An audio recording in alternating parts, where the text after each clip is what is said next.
me da un poco de pereza hacer una prolongación de mi explicación a Alberto Olmos y Bernardino León de cómo se pone una coma. Pero bueno, se me quedaron cosas importantes por decir, no vinculadas a la actualidad, así que bueno, es una buena excusa para hacerlo. De momento tengo que adelantar que de los dos, desde luego, el que más razón tenía era Bernardino León, e incluso podríamos decir que Bernardino León, estoy viendo si pasamos del primer minuto, bueno, lo diré un poco más tarde. Adelanto que gana Bernardino León de manera clarísima. Si esto es una pelea de bar, Alberto Olmos tiene que irse con el rabo entre las piernas, clarísimamente, humillado y vejado y no debería volver a hablar en público.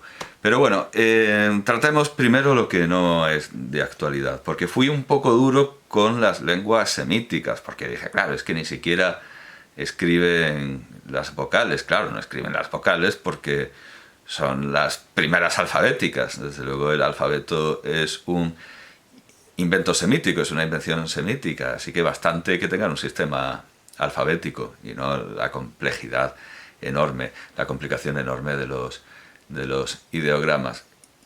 Pero hay que señalar también que si los semitas inventan el alfabeto, los signos de puntuación no es una cosa que se saque Aristófanes de Bizancio de la manga, porque hay un precedente, y hay un precedente semítico, que es la estela del rey Mesá de Moab, donde el lapicida, el cuidadoso y esmerado lapicida de este valiosísimo texto histórico, digamos que, bueno, usó por primera vez signos de puntuación, que sepamos, en la historia de la humanidad, en los documentos que se nos han transmitido. Un documento interesantísimo, por cierto, porque confirma lo que se dice en el capítulo 3 del segundo libro de los Reyes, aunque en el segundo libro de los Reyes se añade un detalle que no se da en la estela del rey Moab, que es que efectivamente Moab, con su rey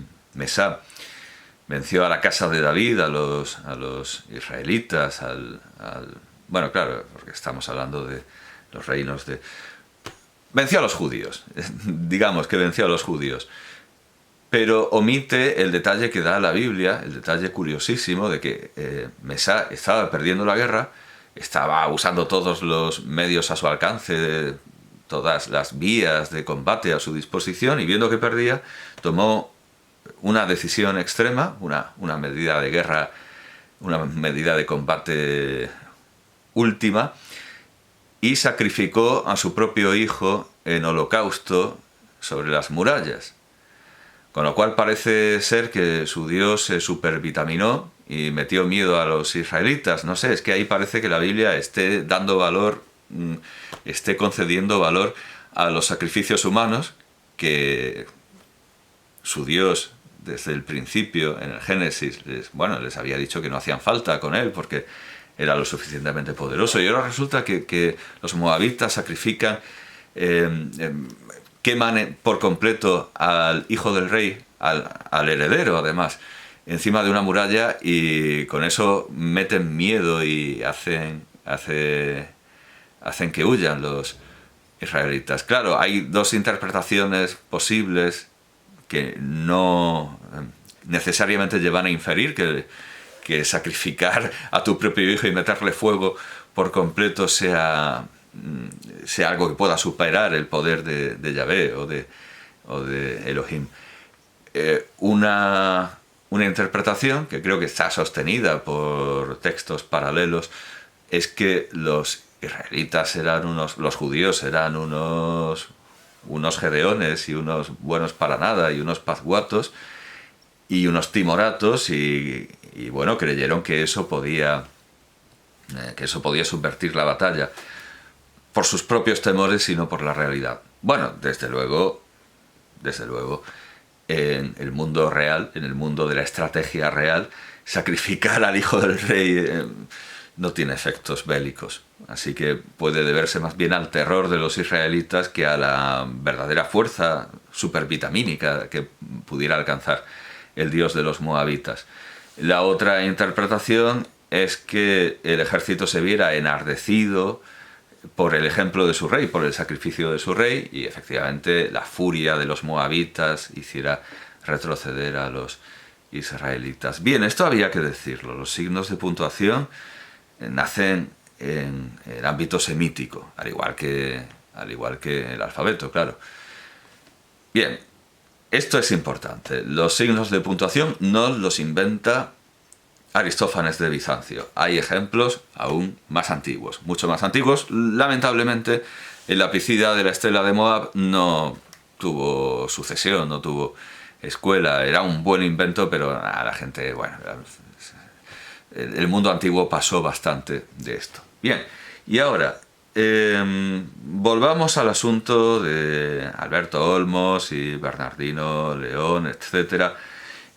Porque, como he empezado a anunciar, Bernardino León le pasa la polla por la cara a Alberto Olmos, de una manera que da hasta compasión. Bueno, no, ninguna. Compasión ninguna, porque si uno es crítico literario y dice cómo hay que escribir y luego resulta que no sabe escribir, no merece mi compasión. De hecho, está ocupando el lugar de gente que podría hacerlo bien, y desde luego por eso Alberto Olmos no contesta a nadie que le reprocha, porque ¿qué va a hacer? Le va a dar la razón y le va a decir, sí, es cierto, toma mi puesto, yo lo estoy haciendo mal. Me ha sido muy útil, antes de hacer esta prolongación, disertar sobre la idiotización de la sociedad. Así me ahorro citar a Maura, así me ahorro citar a Antonio Maura. Puede verse mi disertación sobre la idiotización del mundo como complemento a esta explicación acerca de las comas. Bueno, y la primera disertación la hice sin ningún texto delante, pero ahora me gustaría tener el móvil y leer. Sí, hay mensajes que me distraen, mensajes importantes, pero bueno. Me cito.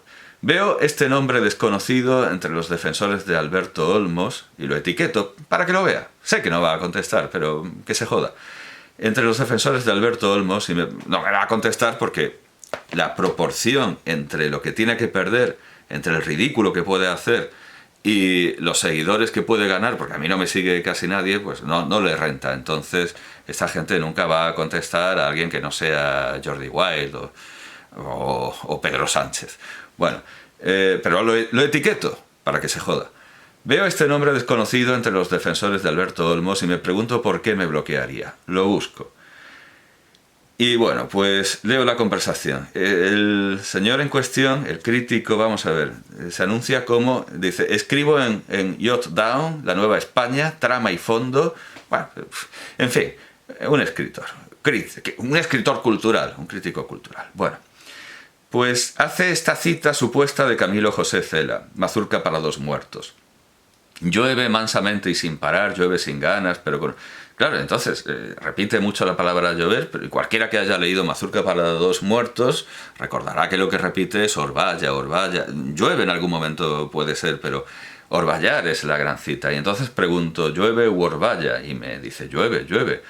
Y añade, aquí Orballa con B, creo. O sea, me da como un dato antropológico, folclórico, de que en Galicia se dice Orballar y que él lo escribe con B. Entonces, claro, le contesto, pues me acaba de reconocer que no se ha leído la novela. Es imposible decir eso y haberse leído la novela. Me acaba de reconocer que no se ha leído la novela y que es un pobre cultureta fraudulento. Gracias por su colaboración. Y le añado unos pasajes, unos numerosos pasajes de Mazurca para dos muertos, donde se repite página tras página Orballa con fe, esperanza y caridad sobre el maíz y el centeno, sobre la virtud y el vicio en compañía, también el vicio a solas sobre la vaca mansa y el raposo montés, a lo mejor Orballa sin fe, ni esperanza, ni caridad, y no lo sabe.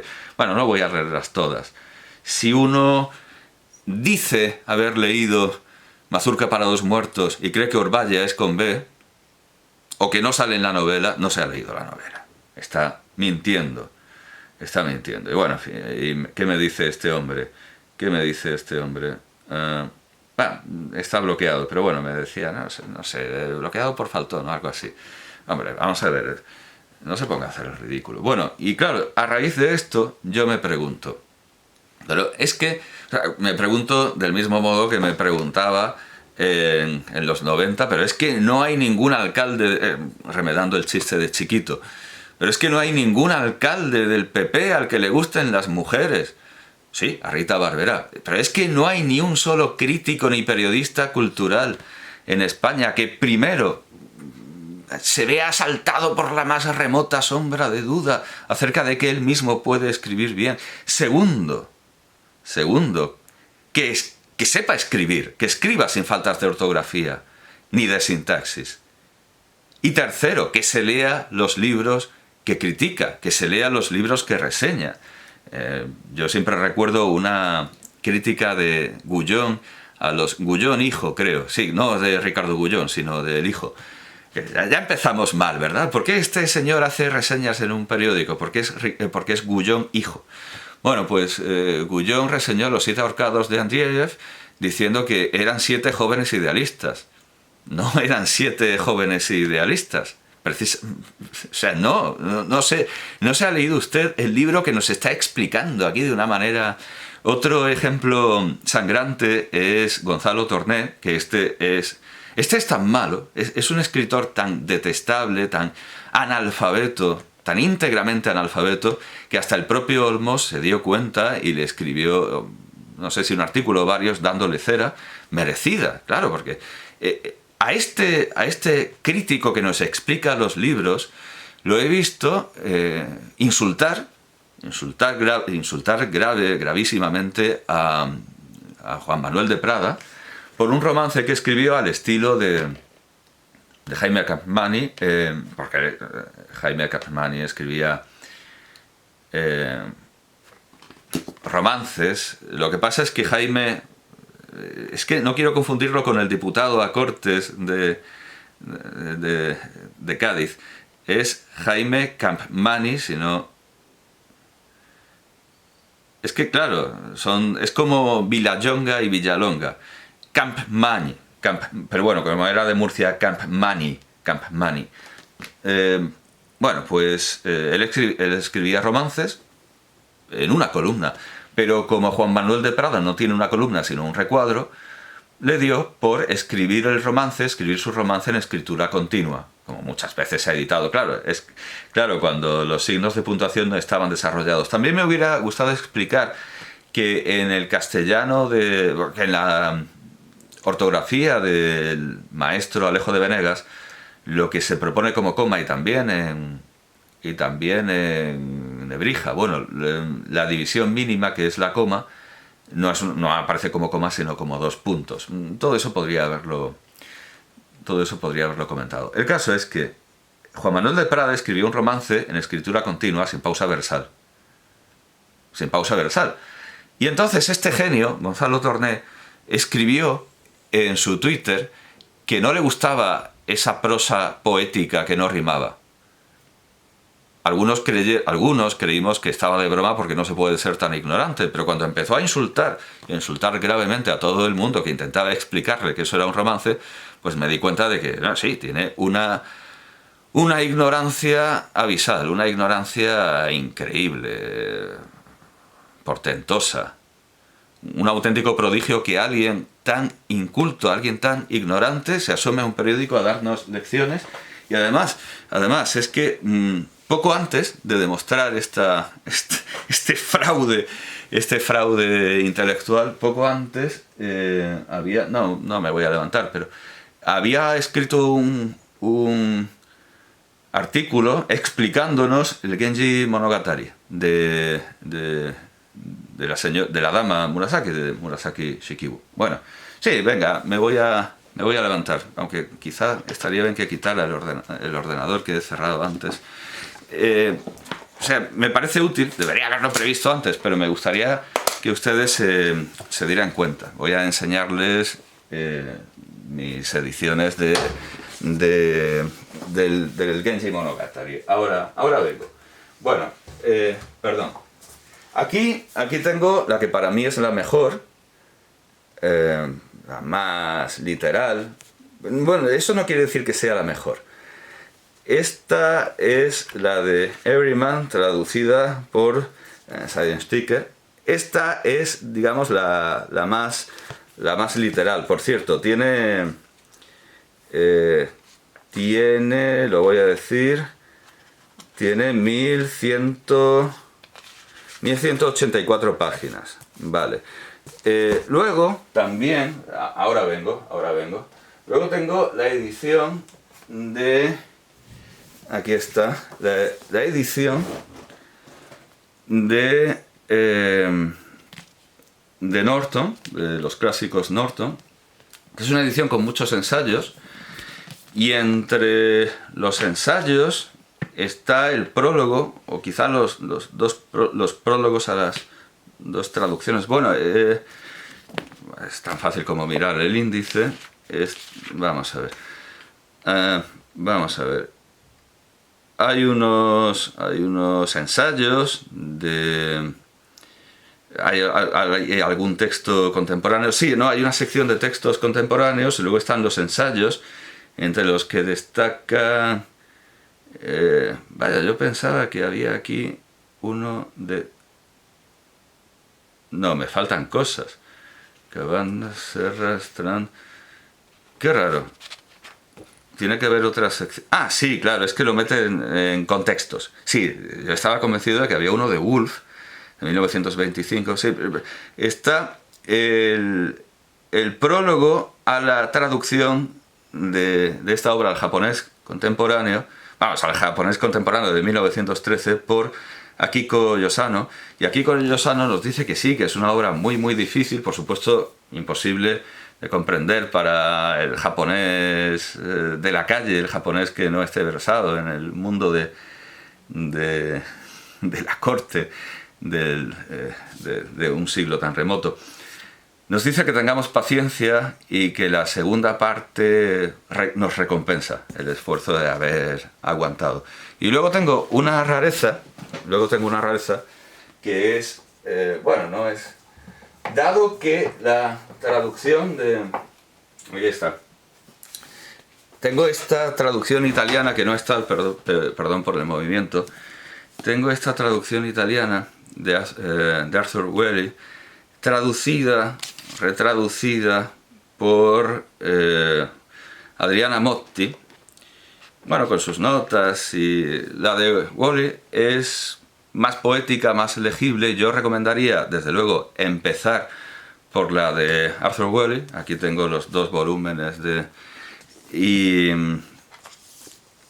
y quizá ver las notas, o sea, después de haber leído la fácil, leer los comentarios y luego enfrentarse a la más literalista, a la más fiel y pura, que tampoco lo llega a ser del todo. Entonces, si la historia de Genji, si el Genji Monogatari es una obra tan exigente, tan difícil de entender por los propios japoneses, que requiere tantos años de estudio y nunca son suficientes, ¿cómo me viene a contar alguien que no domina su propia lengua, que no sabe distinguir ni un romance ni una rima asonante, porque para él la rima asonante es algo que no rima? ¿Cómo me va a contar la historia de Genji? Estamos locos. ¿Qué clase de impostura, qué clase de mentira es esta? Es peor.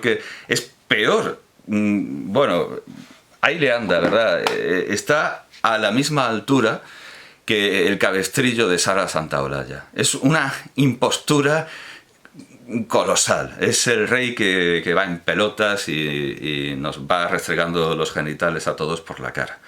Bueno, he hablado de este Jambrina, que no sé si tiene que ver con el García Jambrina, al que citaré a propósito de la crisis del transporte, porque es un catedrático que se queja de lo mal que están los trenes en su zona. No sé si este Jambrina tiene que ver algo con Luis García Jambrina, no me extrañaría, pues sería como lo de Gullón, hijo. Pero no solo hay que hablar de esta gente, también este hombre que quiso patentar y que se las prometía muy felices habiendo inventado el concepto de la España vacía como título, pero luego los periodistas, supongo que no queriendo pagarle derechos, la llamaron la España vaciada, con lo cual digamos que lo ningunearon. Me parece un poco injusto, ¿verdad? Me parece un poco injusto. Pero este hombre en Facebook escribió una vez con una falta de ortografía, o con muchas faltas, me contestó con muchísimas faltas de ortografía, se lo hice ver y me bloqueó. No me acuerdo de cómo se llama. Es uno de la camarilla del círculo de Alberto Olmos. Y luego otro escritor que creo que se llama Israel Merino, que es un periodista, pues publicó una barbaridad, una burrada en el periódico en el que escribiera, se la corregí en Twitter, me insultó, luego llamó al periódico para que la corrigieran y por supuesto no me dio las gracias. Creo que es Israel Merino. Bueno, que tenemos una cantidad ingente de escritores que no saben escribir, incluso diríamos, parece ser un requisito, parece ser un requisito formal para ser un escritor y que te publiquen una columna o un libro, no saber escribir. Y Alberto Olmos al principio tenía algunas cosas con sentido, pero poco a poco se ha ido idiotizando por los procesos de maniqueísmo, de cainismo que expongo en mi disertación sobre la idiotización, y ahora ha demostrado lo que muy bien se podría haber ahorrado. Podría haberse ahorrado perfectamente demostrar que no sabe escribir, y sin embargo lo ha hecho por lo menos en 3 tuiteos. Vamos a ver, busco coma, Alberto Olmos. Vamos a ver. Sí, aquí me sale todo. Bueno, pues...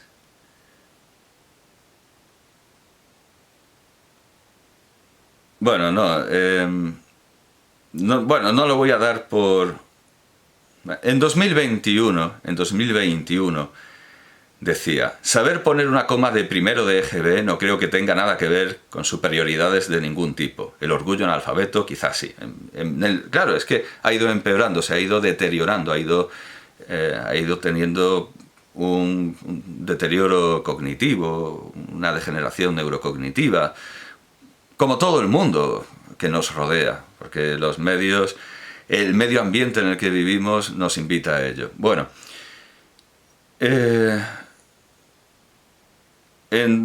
hace 2 días... claro, es que debería haber buscado en más recientes. Bien, sí, debería haber... Sí, efectivamente, y entonces ya lo tenemos todo.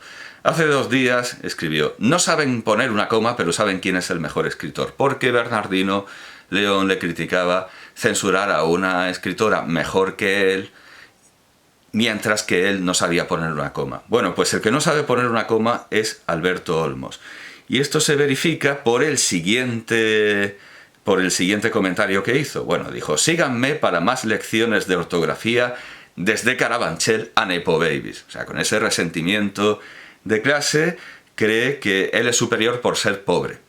Que es algo muy de izquierdas, y algo que ya ridiculizaron los Monty Python, el presumir de las penurias que se han pasado como si eso fuera algún tipo de autoridad moral, o cuando uno está robando a manos llenas, o cuando uno está teniendo una conducta impropia e indecente, pues uno recuerda que es pobre, que es obrero, como Ábalos, por ejemplo, que, en fin, es un hombre muy llanote, y claro, y eso justifica que ahora trinque a mansalva. Bueno, pues síganme para más lecciones de ortografía desde Carabanchel a Nepo Babies, ese gran dominio del castellano, y sienta cátedra. Lo que pasa es que lo hizo después de que yo sentara cátedra con mi vídeo, luego la Real Academia dijo lo que yo había dicho, e intuyo que la Real Academia vio mi vídeo para orientarse en lo que tenía que decir, porque repitió lo mismo pero con menos datos y menos erudición. Aquí se presenta Alberto Olmos y dice, a ver, en serio, cuando se cambia el orden natural de una frase, sujeto, verbo, predicado, se pone coma. Bien, se lo comento, dejémosle hablar. Se pone coma y pone los siguientes ejemplos. La casa era verde, coma, la casa. La casa era verde cuando la compramos, coma, la casa era verde. Ya está, segundo de BUP. Entonces yo le contesto, perdone, pero no tiene ni puta idea. Le añado mi vídeo y complemento con un ejemplo. Es que, no, le digo, es que ya había hecho el vídeo, pero mire, ni puta idea tiene usted, ni puta idea tiene. Ahí no va coma, claro. Ve que su regla es falsa y que no hay un orden natural. Y luego Rebeca Argudo le dice, le estás hablando como si no hubiese dejado de prestar atención mucho antes de llegar a bachillerato. Y entonces él dice, en realidad no sé quién es. No sabe quién es. Después de haberle dicho que eso deberían habérselo enseñado en la universidad de pago que le pagó su papá. O sea, hay un resentimiento y un odio contra Bernardino León y un ataque personal, un ad hominem de la hostia, y luego se descuelga con un ad neminem y dice, no sé quién es. ¿Quién eres? No, como argumento, ¿verdad? Cuando uno no sabe por dónde salir, cuando uno de estos famosos no sabe por dónde salir, ¿quién eres? Entonces yo le digo que no sabe quién es, y Uclés no lee las reseñas. Porque Uclés salió diciendo que no leía las reseñas de Alberto Olmos cuando seguro que se las sabe de memoria. A ver si se van a herniar con tanto postureo. Bueno, Rebeca Argudo compartió la captura de la inteligencia artificial hecha por Alberto Olmos, viniendo a decir poco menos que merecía una estatua criselefantina y estar a sueldo de la Real Academia Española por recurrir a la inteligencia artificial. No, llegó a decir literal, lo de la estatua criselefantina no, porque no sabe lo que es, pero que debía estar, que merecía estar a sueldo de la Real Academia, sí lo dijo. Por hacerle una pregunta mal orientada a la inteligencia artificial, entenderla mal y reproducirla.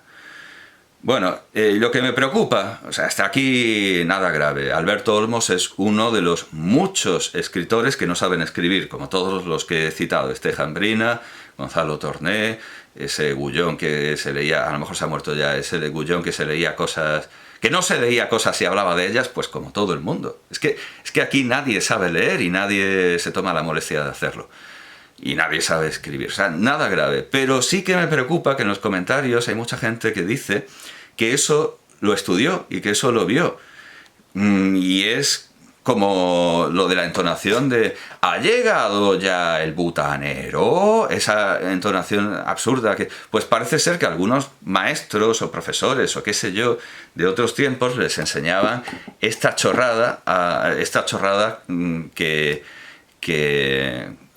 Alberto Olmos cree que es una norma, pues al igual que otras estupideces como se escriben con B o con... No hay más regla de la G, la V, etcétera, que la etimología, y aún así, porque hay muchas excepciones. Entonces todo esto de se escribe con G, se escribe con H, sin recurrir a la etimología no tiene sentido, y se hacía.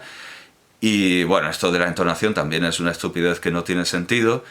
Y lo de la coma, afortunadamente, a lo mejor porque yo estudié en un colegio privado, que tampoco es que fuera una maravilla, porque a mis padres les hicieron pagar la calefacción, y la calefacción era el brasero del maestro. Pero bueno, a mí en un colegio lasaliano, en La Salle, no me dijeron nunca esa chorrada. Y luego, pues, desde luego toda la sintaxis que aprendí, que me hizo sacar matrícula de honor en sintaxis funcional en la carrera, la aprendí en el colegio con los hermanos de La Salle. Puede ser que por culpa del caos introducido por la Real Academia en cuestiones sintácticas, en la escuela pública, en la que cada año se enseña una teoría distinta, pues se hayan dicho estas barbaridades como que si se invierte el orden natural que no existe, se pone coma. Bueno, en suma, que Bernardino León tenía razón. No se pone coma entre sujeto y verbo. Tenía razón, pero como yo dije, por lo que la academia llama tópico y yo llamo tema, esa coma sí tiene sentido desde el punto de vista de la gramática del texto. Pero Alberto Olmos ignoraba por completo esto, y lo hacía por una regla falsa y estúpida y propia del pensamiento mágico. Así que, digamos que Bernardino León estaba un poco subido y un poco Sí, un poco en modo pelea de bar, y ligeramente equivocado, pero Alberto Olmos ha hecho el ridículo más estrepitoso y yo, si fuera él, me retiraría. Y le pediría disculpas a Bernardino